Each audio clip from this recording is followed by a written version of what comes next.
We could have worked it out, but it wasn't in God's plan. So you wish me all the best, cause you know that I am the best you ever had. Yeah, I'm the best you ever had. I'm the best you ever had. And don't you dare forget that. When you're in the studio and there's like people are like, go to the beat, Donya. I'm like, I don't really go to the beat though. I go to my beat. That's the problem. Make the beat go to me. Yeah, I'm like, come on. I love to think of one day, if there's a film of your life, that section there is going to be like, you know, on Rocky, where he's training. Do you know what I mean? It's just going to be music in the background, and it's going to be this Bulgarian opera singer smashing books into your stomach as you're going.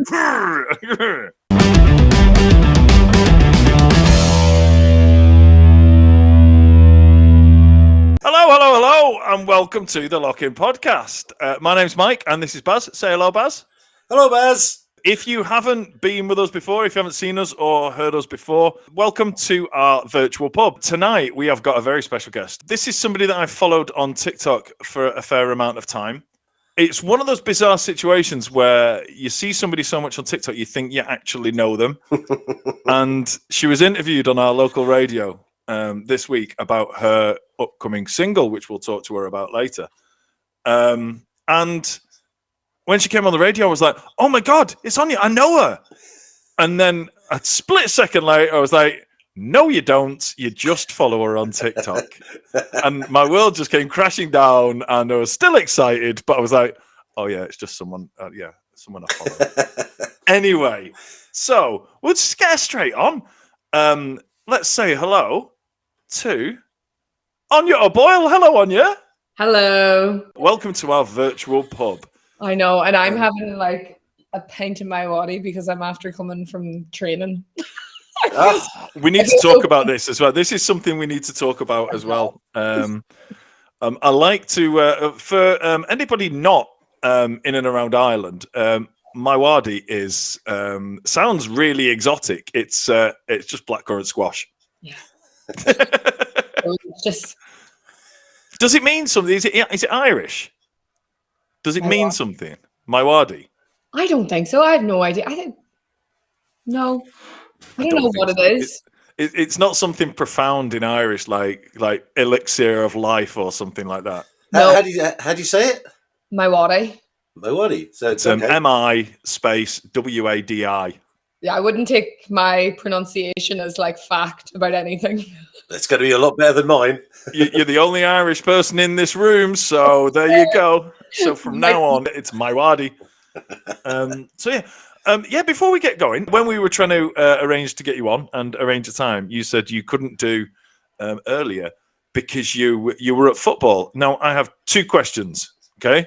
Yeah. Firstly, are you playing or managing or coaching or what? Are you a player?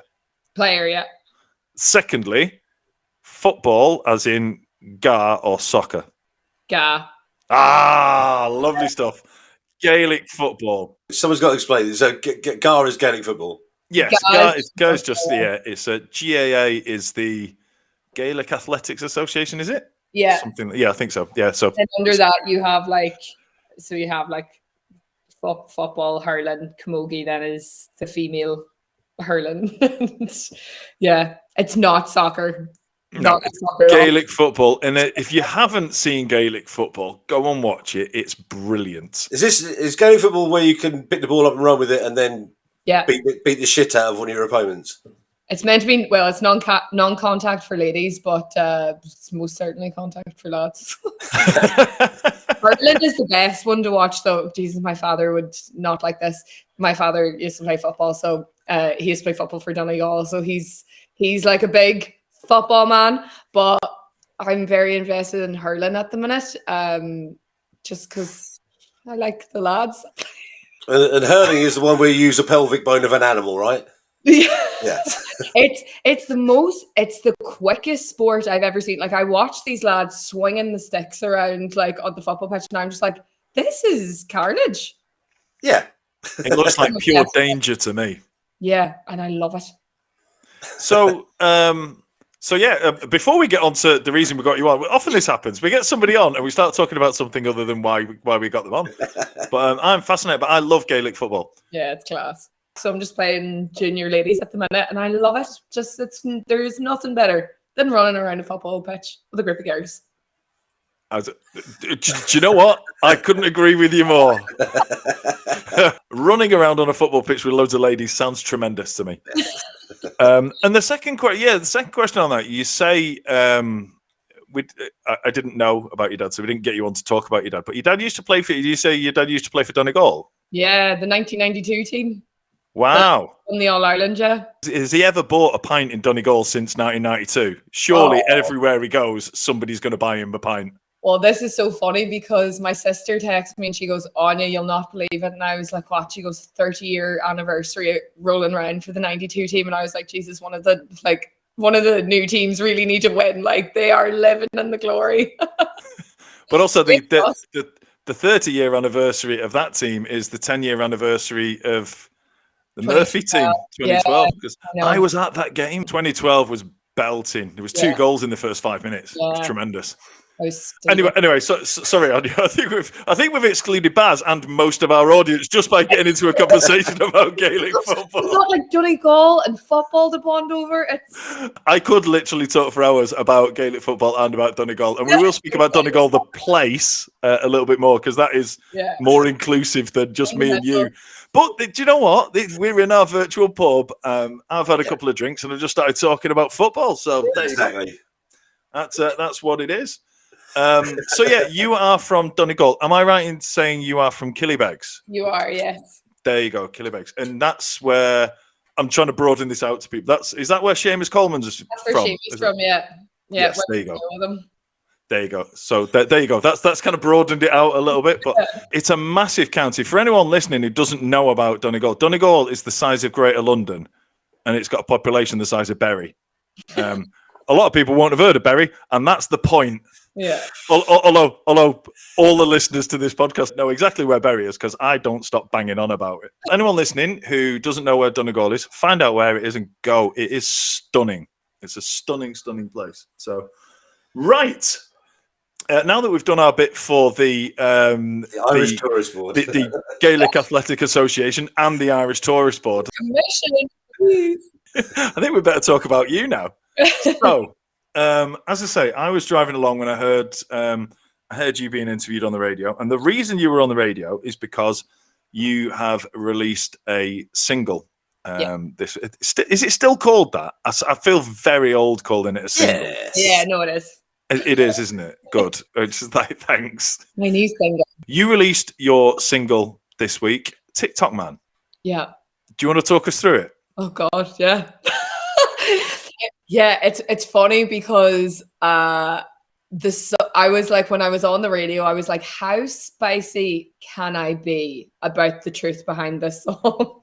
I wrote this song back in 2020 after a 5-year relationship of mine had ended because the fella that I was seeing became TikTok famous, and Irish TikTok famous. So I think he has like 220 something followers. There's probably more now. I don't know. I'm obviously blocked. So we should verify that. Is it 220,000?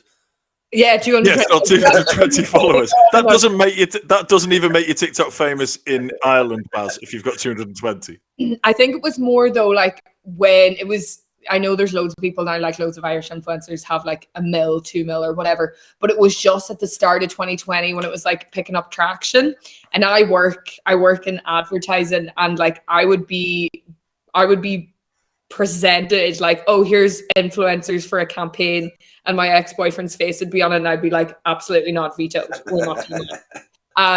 So it was a very strange, like, I have to say, like, you know, it's weird to even compare it, but in terms of like a celebrity thing, like when you break up with someone, seeing them plastered all over your social media is such a strange experience.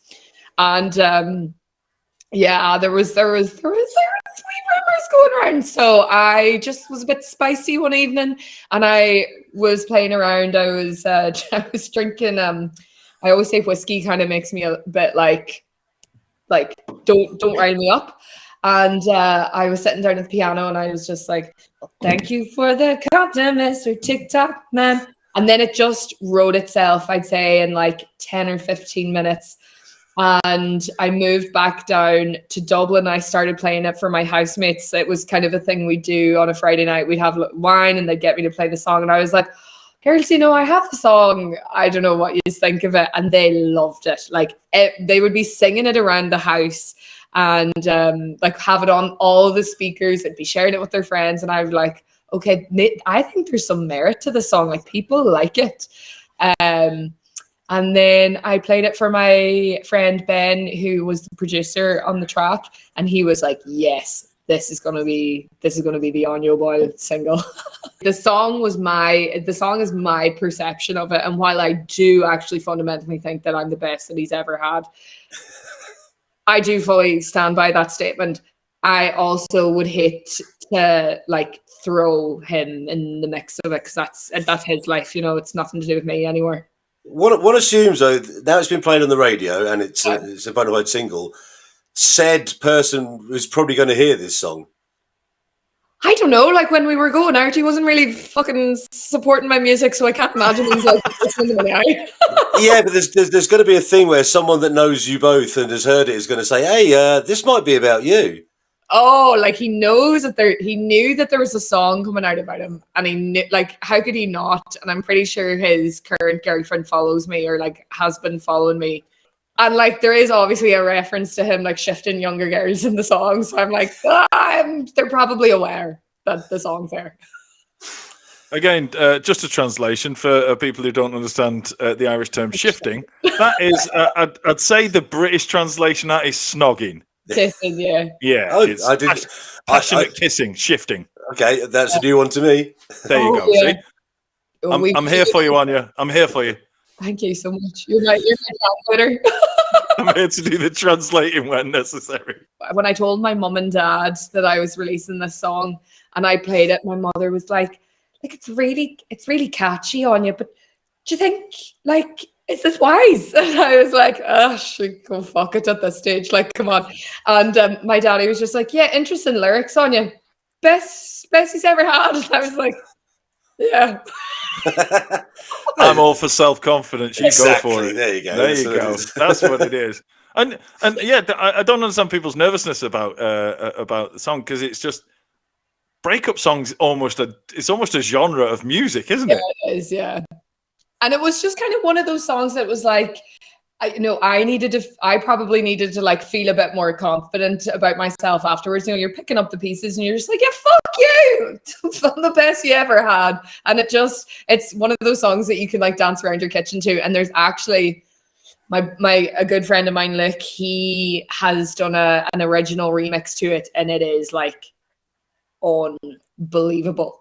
Like it's going to be released in July, and it's being released with a label between myself and him, and it's like something that would be played at Tomorrowland. So it's a completely different genre to what TikTok Man is now, but it's so cool. Like, well, I was going to say, because I've seen your live version on TikTok, and you managed to sort of turn that into quite a sort of soulful, melancholy song, and yet the single's a bit more upbeat. Yeah, is that a conscious thing to obviously, because you could have released it on that kind of soulful, bit more kind of depth version, but this one seems a bit more like, I don't really give a fuck. Yeah, do you know what? Whenever I've played it live in the sitting room for people, they'll always say there's something about the kind of sassiness and the way that I do it live that we really tried to capture when we were producing it, and it just didn't make sense to slow it down, or it had to have that high energy kind of. Sister Sledge and Le Chic were the reference tracks that we had for the song, so that was like the vibe we were going for. Up until today, I hadn't been on your Spotify, so I'd only heard the really kind of stripped back versions that you put on TikTok. And that's why I followed you, because look, not wanting to come across as a fanboy in that, I think your voice is amazing. And I do definitely, yeah. And I think the really stripped back just really showcases the quality of your voice. And the stuff that I have listened to now on Spotify, there's a real mix. There's some tracks that are really stripped back that are just your voice is the star, if you like. And then you've got other ones. Dirty when he plays. That's your most listened to one, isn't it? That track. It's such good fun. I was drunk when I made that entire EP. Steaming. Prosecco drunk, what that EP is called. Prosecco Drunk is called Prosecco Drunk because you were drunk on Prosecco when you wrote it? Yeah. Beautiful. Yeah. Well, it sounds like it's got a style of drunk to it now. You just added that. The thing I like about that track, though, is it's so different to everything I'd heard before. Like I say, all the stuff I'd heard before was quite kind of atmospheric and sometimes haunting. Do you know what I mean? It's kind of echoey, and that amazing voice you've got echoing, and just like I say, your voice is front and center of everything. But this one's very much more kind of a dance vibe to it, and it's just and I just love the flexibility and the the ability you've got to be able to do both those really, really well. I love it. I love that track. I kind of want to go back in, and now that I've had like 2 years of producing my own music under my belt, I'd like to go in and like clean up everything on that just to make it more just a better sound quality, master it and stuff like that. But when I was doing all these songs, like everyone was like, "Oh, you need to pick a genre. You need to pick a genre. Like stick to Irish songs on you." And I'm like, it's ironic that my job is labeling people and putting people into boxes and demographics and mindsets, because I hate people doing that for me. I would hate someone to be like, "Oh, you have to do Irish songs, or you have to do soul, or you have to do dance." Like, why? For what reason? Well, there is a genre now which is just singer-songwriter, which you can do whatever the fuck you like now. I like that one. Well, and that's the point. The point is, like, you're not going to feel the same every day when you get up and you decide to write a song, are you? So why should the sound that you do? Yeah. There's another thing that I noticed as well. Like I say, you seem to have this ability to flip from genre to genre, but also there's some tracks, usually the stripped back ones, I can really pick out the Irish in your voice. And then other ones, there's not. It's more kind of a kind of generic transatlantic voice, which is just, that's not a criticism by any stretch. That is just kind of it's a singing voice, sort of thing, isn't it? So is that a conscious thing? Do you kind of relax back into your actual accent in some songs deliberately, or does that just come as part of whatever the song is? It's funny because I think, and I've said this to people before, when I'm performing, it almost feels like you assume a different person. And so it feels like imitation, but when it's just me, like, and any of the lads that, or any of my friends, like they much prefer me just like sitting down at the piano, or like not even singing with the piano, just stripped back. Like I sang Beeswing at home, my version of it for my auntie's 60th, and it was just me in the middle of the room singing it, and it was very much the Irishness part of it. And sure, they were all crying at the end of it. I was like, all right, guys. But I much prefer my Irish tone.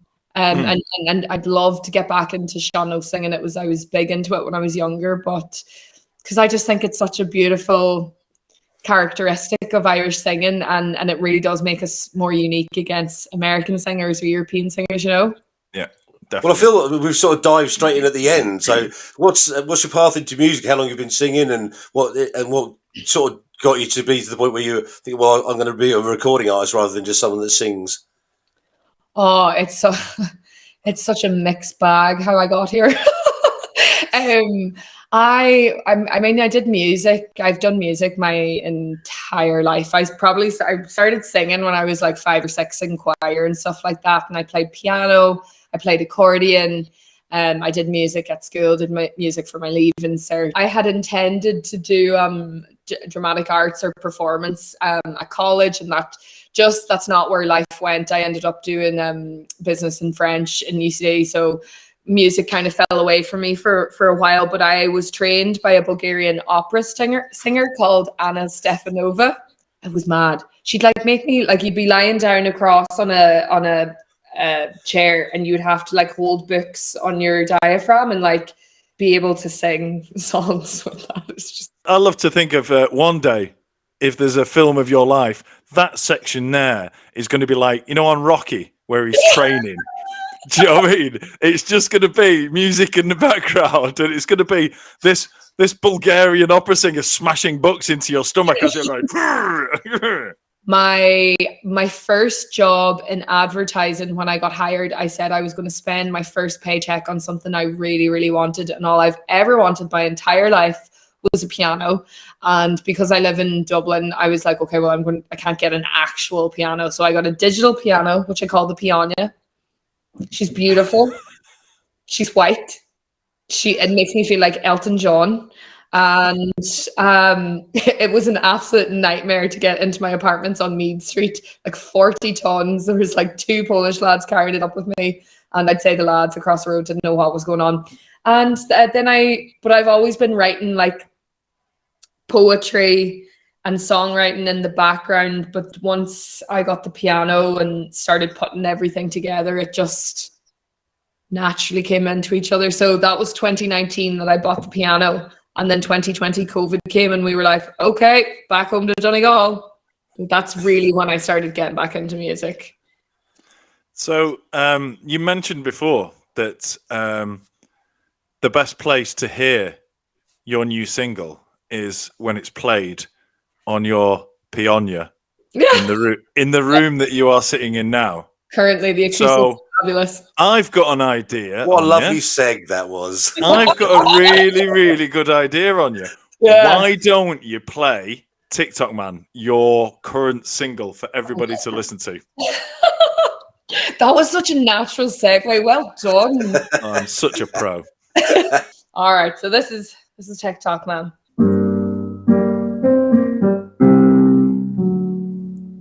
Well, thank you for the content, Mr. TikTok Man. You gave me some ideas for a funky jam, and we could have worked it out, but it wasn't in God's plan. So you wish me all the best, 'cause you know that I am the best you ever had. Yeah, I'm the best you ever had. I'm the best you ever had, and don't you dare forget that. Well, tell me, how's it feel to be a beta male? You blame it on mistrust, that's not the reason we failed. Round and round in circles, damn, your shit got stale. But don't worry about me, this bitch always prevails. And thank you for the content, Mr. TikTok Man. You gave me some ideas for a funky jam, and we could have worked it out, but it wasn't in God's plan. So you wish me all the best, 'cause you know that I am the best you ever had. Yeah, I'm the best you ever had. I'm the best you ever had, and don't you dare forget that. Well, I heard you changed me in for a younger model. Guess you only can be alpha when you go full throttle. Exchanging sweet, sweet kisses over, spin the bottle. But thank you for the content for my musical novel. Yeah, thank you for the content, Mr. TikTok Man. You gave me some ideas for a funky jam, and we could have worked it out, but it wasn't in God's plan. So you wish me all the best, 'cause you know that I am. Well, thank you for the content. We had a good time, but you busted out my heart, so I'll bust out some rhymes. While you work on someone new, I'll work on me this time. And if you come on barking back, I won't be the one crying. And I'll say thank you for the content, Mr. TikTok Man. You gave me some ideas for a funky jam, and we could have worked it out, but it wasn't in God's plan. So you wish me all the best, 'cause you know that I am the best you ever had. I'm the best you ever had. I'm the best you ever had, and don't you dare forget that. Oh my God. That is incredible. Thank you. I'm I'm in awe as much as I'm jealous of just being able to just open your mouth and that comes out. It's incredible. That's such a blues. I was going to say, there's such a bluesy sound when you sing it like that. Yeah. See, it's the difference between like I love how I play it when it's like, it's because it's more natural for me to sing that way. But when you're in the studio and there's like people are like, go to the beat, Donya. I'm like, I don't really go to the beat though. I go to my beat. That's the problem. Make the beat go to me. Yeah. I'm like, come on. Who have you been your influences in your sort of musical sort of journey as it is? Oh, Aretha Franklin, Etta James, Beyonce. I've been listening a lot to Eartha Kitt recently. Like, I've done a lot of like blues and soul when I was growing up. Like, it's funny. Every Sunday after Mass, I would go to my grandparents' house. I would put on my pajamas and I would watch like Whoopi Goldberg and Sister Act. Yeah. For 10 years. Yeah, that's where the sort of gospel sound comes from, doesn't it? Yeah, and I love gospel music. Like Hosier would probably be a massive influence as well. Is that your lyric book that's on the piano there? Yeah. I just noticed it had scrawlings in it. Yeah, this is my lyric book. This is mad. So the way that I write music, I typically write it almost as if it's a diary entry. So a lot of my songs are almost like, it's like reading my diary. So like if you read this book, you would go, like said TikTok man has read some of this book before, and that's also partly where I'm like, oh, he knows where the bodies are buried. He knows too much. He knows too much. 5 years. There's a lot of digging in that. Oh, the beautiful thing is when you become famous, that'll become something you can sell. Oh my God, it'll be worth a fortune. One of the things I heard on the radio interview was all about 2020 and about TikTok and opportunities that it brought up for you. And it really kind of resonated with me because there's a huge parallel between Baz and I, because Baz and I met through TikTok, and we wouldn't be doing a podcast without TikTok. We wouldn't be doing a podcast without lockdown. Yeah. And we wouldn't have made a TV show, which our listeners are really bored of hearing about because they haven't seen yet. Unless you've seen the show and you're listening back to our back catalogue. So you've seen the show and that's why you're listening. You know all about the show. So nobody else who's listening to this knows about it, but you do. So that's quite a special thing for everybody. But yeah, it was just you had a really good conversation on the radio interview about that. And it's just kind of, let's say I felt every word of it, because it's just kind of like, the lockdown was shit. It was horrendous and it was awful for people, but there were so many positive things came out of it. And like I say, for me and Baz, I didn't know Baz before lockdown. We met through this.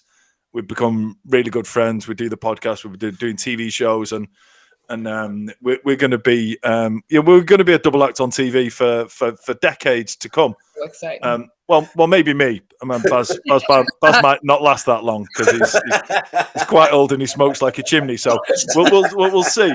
But no, talk us through your 2020 and how it got you to where you are now. Yeah, 2020 was a year.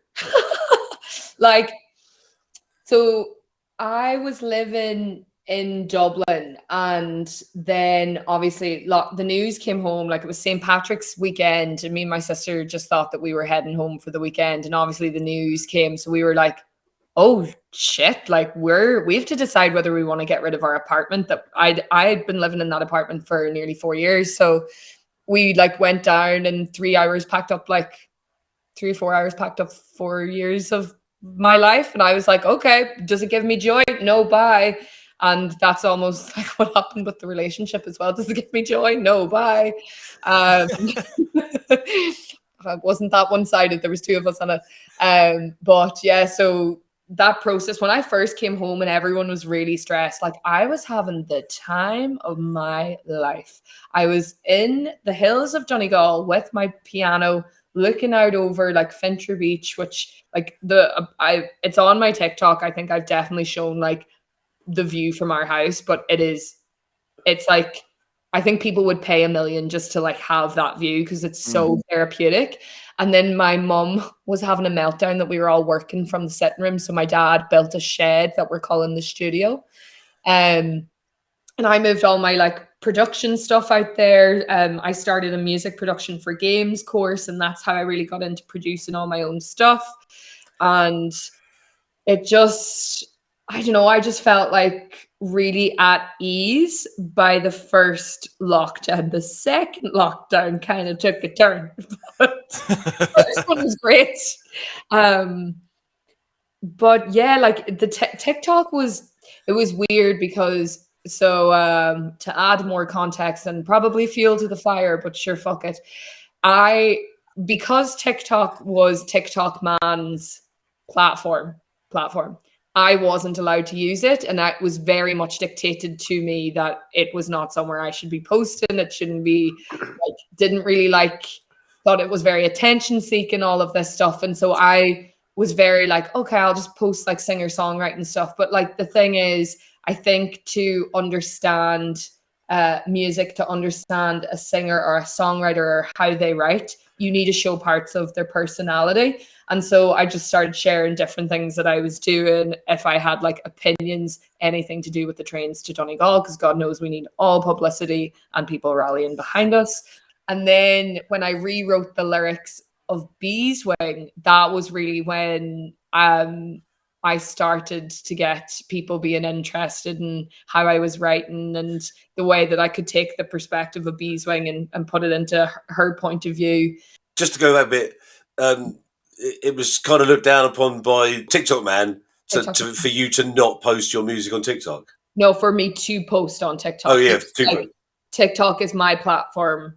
Why are you using it? The whole point of like any kind of social media platform is if you have a talent, or even if you don't, it's a really surefire way of you being able to reach people that you, particularly, and reiterating what Mike said earlier, and during lockdown, it was everyone's sort of window to speak to people all over the world.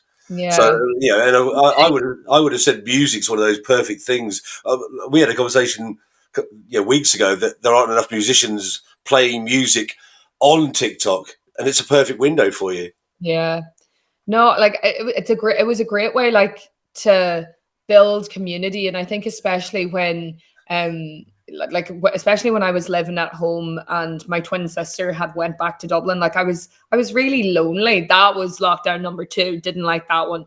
And TikTok became this like great little community hub, and like you would post a song and it might only get a couple of hundred views, but there would be people being like, oh, you sound great today. Hope things are good. And it was just a real lift of your spirits. And like, I do think people look down on it because it's a social media platform, or I don't know, perhaps in Ireland, sometimes we don't like shouting about how good we are and all of that stuff. But I just see it as a platform where you share stuff, and sometimes it'll find people who also like those things, and that you just never know what opportunities like today, like what are going to come out of it. Like the chart is literally completely dominated by TikTok based music now, and there are also so many artists that have just literally found have been discovered through TikTok and had hits across the world. So the beauty of the fact that you're doing something like that, it does mean that you've got the potential to so winding back a bit, it used to be MySpace where people put their music out, and then YouTube and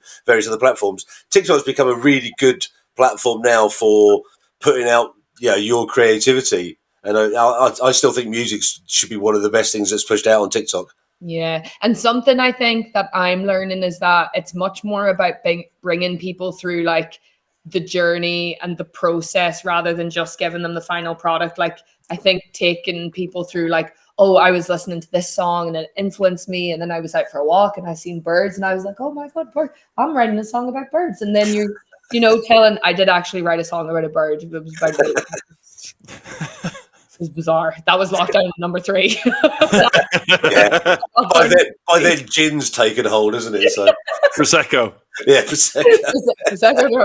Yeah, no, it's such a great way to get your name in the chart, and that's it's just like trying to find that piece of luck, that hook, or the way that you post the video like really gets attraction. So that's still, you know, that's all still learning, I think, as well. This has turned into one of those podcasts where I just sit and watch it, and then Okay. it goes quiet, and I think, oh shit, I'm the one supposed to be asking the questions. No one just sit there and just go, oh, this is good, and I just forget that I'm the host of the podcast and I should be asking the questions. It's a sign that I'm enjoying myself, and it's a good. Great fact. So, Anya, so you weren't recording any music up until TikTok? Sorry, the lockdown.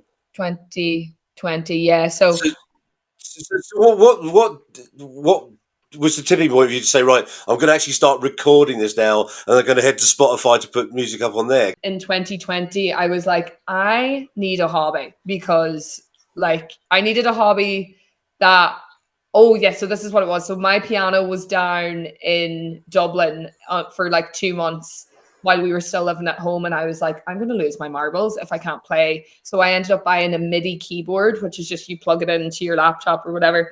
And I was like, okay, GarageBand, like that seems like kind of something I would be into. And I got obsessed with it. And I made Prosecco Drunk, the first EP, all on GarageBand. And Brilliant. it was about, like, I used loops and stuff, and it's kind of half me playing and the loops. And I got like a microphone, and I just loved it. Like I was obsessed with the process. And then throughout the summer, the more I enjoyed doing it, I wanted to get better, and I wanted to learn Logic, and I wanted to learn Pro Tools, and I wanted to learn how to mix and master. And I don't have the patience for other people to do all of those things. I'm very much a one-woman show sometimes, to my detriment. And I seen that there was the government had put a load of money into the gaming industry. So there was a springboard course for music production for games in Griffith College. And I was like, that sounds like a bit of me. I was like, I've got 9 months to spare. Who knows how long this pandemic's going to last? So, sorry, just to clarify that, music for games as in video games? Music production for games, yeah, video Okay, games. Yeah, an amazing course even. Shout out to Griffith College. It's class. Like we learned, so not only did you learn like the whole like music composition and how to compose for film, everything to do with music theory. You also learned the theory of gaming and storytelling, and I had to make my own game. So I made my own game from scratch using C# coding, and then I had to create the music that went in behind it. And it's a mad world, and I'm obsessed with it. Like I would love to transition into being a composer, but I think that's, the people that were in my course, like I don't even know how I got into the course, because everyone in there was amazing. Like one of them was did he used to be the drummer for the Prodigy, and I was like, okay. yeah. And like three or four of them were like like nominated for like awards for RTE, and I was just like, tick over. I'm Prosecco drunk. I've done this thing when I was pissed on GarageBand. Do you want to hear it? Yeah, like I remember the day that I had to like get Logic and Pro Tools, and I was like, this looks different. It's not the same thing I've been doing. But then I ended up doing my Pro Tools exams, and I passed those, and then I did my Logic exams and passed those, and like it was a great experience. And what a thing to do over lockdown, to say that at the end of all of that, oh, you actually have this like certificate and something that you actually love doing. Yeah, and as well, because my idol is Aine. Whose idol is she not, really? Living in her castle. Especially the Donegal girl. Yeah. Is she really? I didn't know that. She's from Gweedore, is she not? Yeah, Gweedore. And her Moya Brennan and Clonard, and I'm friendly enough with Moya Brennan's son, and I'm like obsessed with their family. And when I first got to meet Paul Jarvis is his name, and he's an amazing producer as well. But when I got to meet him, my friend Ben was like, on just like tone it down a little bit, and I was like, what do you mean? What do you mean? We're going to get married? It's going to be Anya Brennan, Anya, Moya, like it all works. And he was like, just settle down a wee bit. Oh, I was going to say, because is that why you've sort of gone with the just your name as your sort of recording artist title? Not intentionally. It just kind of fell that way. Like I do have this thought, and it's on my Spotify bio. Like I kind of see my moods. My moods very much dictate what I'm going to write. So I have like Anya, that's quite like haunting and painful, and she's the pain of the world. And then there's like AOB, who's like, yeah, I don't care. I always had this idea of like, would it make more sense to release music under the two different names? But then I was like, there was actually like a massive backstory to this. But then I was like, you know what? It's all the same. It's literally all my personality. Some people are going to like some songs, some people are going to like others. Like, just go with it. It's been wonderful talking to you, but I want to hear you sing more. Context of this, and there's actually a lovely follow-up story behind this, but Beeswing, I was singing Beeswing, put it up on TikTok, and then someone was like, oh, you should do it from her point of view. And I was like, yeah, that's a great idea. And I wrote this, I'd say, in 5 minutes. And it probably came so easy because I think I'm probably a bit of a Beeswing myself. But yeah, so this is Beeswing.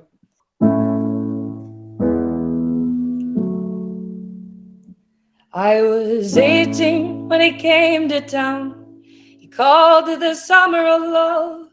But I knew from the day that we first met, I could never give him enough. See, I met him as a laundry girl down in Cottram Street.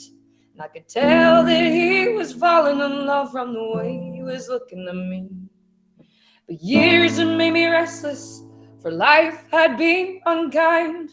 And although he could be the better me, there was animal in my eyes. And I said to him, oh, can't you see, I'm not the factory kind. Like a bird in a cage, I need to be free before I lose my mind. And he was a good thing, but I was a bee's wing. A breath of wind might blow me straight away. And I was a lost child, I needed to unrun. I said, as long as there's no price on love, I'll stay. But would he have me any other way? And we were drinking more in those days. Our tempers had reached a pitch. But I wish he had run away with me when I got the rambling itch. And last I heard, he was singing songs, busking on a Dublin street. A bottle of whiskey at his stool and the guitar at his feet. And they say that he got married once to a woman who settled him down. But I never loved a man again when I left this little town. And they say his heart is faded, writing love songs and the blues. Well, maybe that's the price he'll pay for the freedom that he'd refuse. Oh, but he was a good thing, and I was a bee's wing. Well, I miss him more than words can ever say. If I could taste all of his calmness now, if I could hold him in my arms today, I know he wouldn't want me any other way. I know he wouldn't want me any other way. And I would never want him any other way. Do you know what? This is so good. Like I say, I'm supposed to be the host of this podcast, and I'm just sitting here. It's like, this is just like a gig where there's only me and Baz invited. I keep forgetting there's other people listening to this. Yeah. What's going to be dead funny is when this is edited together, it's just going to be 3 songs of you and nothing of me and Mike. Well, the thing is, like I say, this is our virtual pub, and for one night only, it's turned into an Irish bar. And I mean, I don't mean like O'Neill's. I mean an actual bar in Ireland where it's just every so often you'll just turn around and there will be just somebody singing in the corner. This is gas on. So for St. Patrick's Day, was that last week? Mm. Yeah, I was I was in the cobblestone and I was with a group of my friends and they were playing trad music and they any chance that they get, they're like, Anya will sing Beeswing, she'll sing Beeswing. And I was steaming. And I was like, yeah, sure, I'll sing Beeswing. So I sat down in the middle of the pub, nothing playing, just did it a cappella, and like it was such a lovely experience. But the fella that I'm seeing, actually, like I only met him because of this song. Wow. Like it was his best friend shared the video of me singing it on TikTok with him. And he was like, yeah, there's one on Spotify, go listen to that. And he messaged me and we've been seeing each other ever since. I see a pattern emerging here about TikTok and men. I know, but this one's a good one. One of the things that really stands out about like watching you sing live just on the piano, you got such great control of your voice. It's like, you know, because like you could really lose that because it could go all over the place, but you got a really good control of it. Oh, thank you. It's just nice to hear, isn't it? You know. That's Anna Stefanova, the Bulgarian opera singer, putting books on my diet. All her work. I credit her for everything. That's why there's a bookcase full of books behind her. Yeah, this is what I do. That's for training. So have you done any like official live gigs yet? No, which is crazy. Wow. So I'm waiting to start like kind of getting momentum behind it, but I think July 9th is the kind of date that we're looking at.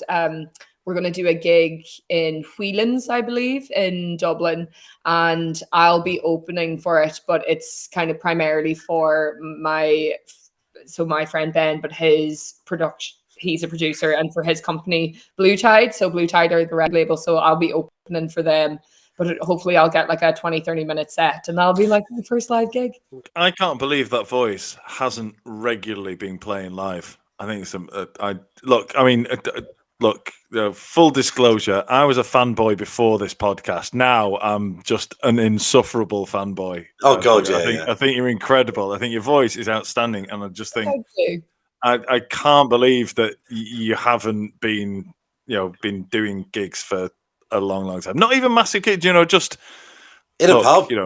Yeah. Get back to Donegal, and we'll get you in a pub. It's funny though, because for so long I didn't think people like. My voice was, voices, I suppose, singing is imitation. It's what you learned. And I grew up listening to like soul. It was like Aretha Franklin and Etta James. And I really did probably imitate a lot of that. I have a naturally deep voice anyways. And then, there's the Irish influences that come in from that. Shannon singing, my granny is in the choir. Like, so I've listened to a lot of that. So when it got to the point that, there was a load of girls in a music room singing together, I felt really left out because I didn't sound like them. And I guess I always thought that people wouldn't like it. But yeah, there's a bit more confidence there now. So it's like just about probably seeing does any of the pubs in Dublin want me for now. I'd love you to sing It's just from a self-indulgent point of view, because it's one of my favorite songs and I absolutely love it. So I haven't played this in a minute, so just let me get into the rhythm of it. My lover's got a humor. She's the giggle at a funeral. She knows everybody's disapproval. I should have worshipped her sooner. And if the heavens ever did speak, she's the last true mouthpiece. Every time it's getting more bleak, fresh poison each week. And we were born sick, I heard them say. At my church I first know absolute. She tells me worship in the bedroom. The only heaven I'll be sent to is when I'm alone with you.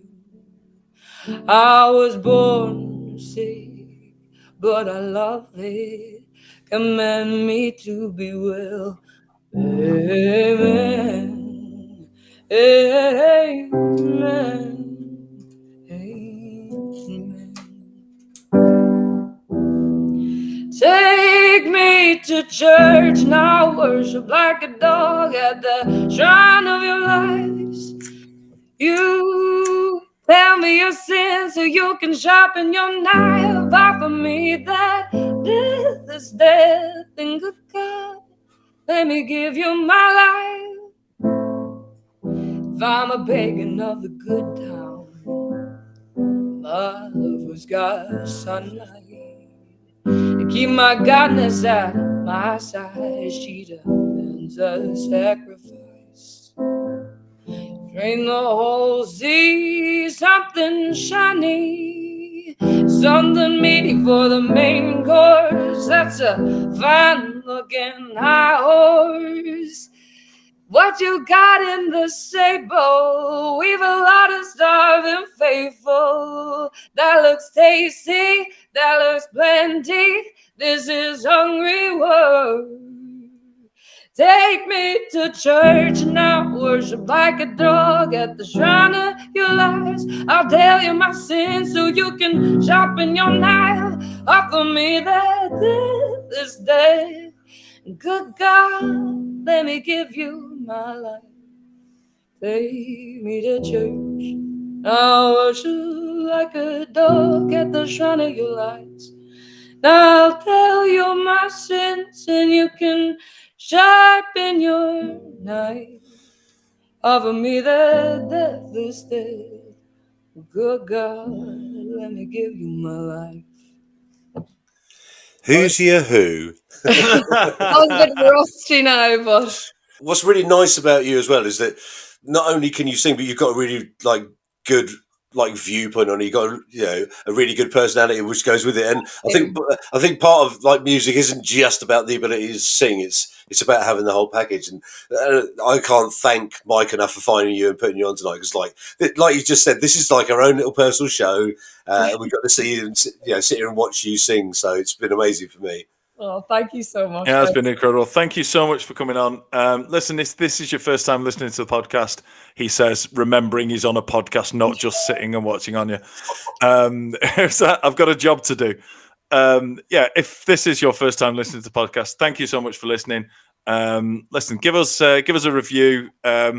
Even if it's just about Anya. So, I mean, you might not have enjoyed us talking shite, but, Anya was a brilliant musician tonight, wasn't she? So leave us a great review, share with everybody, get us out there. And if you are one of the people who's been watching since you found us on the telly, then you're welcome for us introducing you to Anya or Boyle. Go to the website, thelockin.co.uk. All the links will be there to everything that Anya does. And tune in next time. Thanks for listening. Really appreciate it. And we'll see you next time. Thanks, Anya. Bye.